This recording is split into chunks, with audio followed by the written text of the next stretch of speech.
মর্মান্তিক ঘটনা পাঁশকুড়াতে। চকগোপাল তারামায়ের মন্দিরে পুজো দিতে এসে মর্মান্তিক মৃত্যু হলো কলকাতার এক যুবকের। চকগোপাল তারা মন্দির কমিটির কর্মকর্তারা জানান, আজ শনিবার দূর দূরান্ত থেকে প্রচুর ভক্তরা আজ মায়ের কাছে আসে পুজো দেওয়ার জন্য। কলকাতার বাসিন্দা তুষার দাস, বয়স 28 বছর, মা বাবার সঙ্গে মন্দিরে পুজো দিতে এসেছিল। পুজো দেওয়ার খানিকটা আগেই অসুস্থ বোধ করায় মন্দির কমিটির সহযোগিতায় কিছুক্ষণ বিশ্রাম নেয়। পরে কিছুটা স্বস্তি বোধ করলে পুজো দেওয়ার জন্য মন্দিরে ওঠার আগে মন্দিরের পাশের পুকুরে হাত পা ধোয়ার সময় পুকুরে পড়ে যায় ওই যুবক। প্রথমে ওই যুবকের বাবা মা খেয়াল করেনি, পরে খোঁজ করলে মন্দির কমিটির বেশ কয়েকজন সদস্য পুকুরে ঝাঁপ দেয় এবং তাকে তুলে আনা হয়।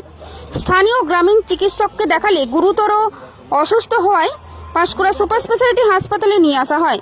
পরে শোনা যায় এই ঘটনায় মৃত্যু হয়েছে ওই যুবকের। তবে মন্দির কর্তৃপক্ষের দাবি ছেলেটি অসুস্থ ছিল, যার ফলে এমন দুর্ঘটনা। যদিও তার মৃত্যুতে শোক প্রকাশ করেছে মন্দির কর্তৃপক্ষ। এই মৃত্যুর ঘটনায় এখনো পর্যন্ত পাঁশকুড়া থানায় কোনো লিখিত অভিযোগ দায়ের হয়নি, এমনটাই সূত্রের খবর।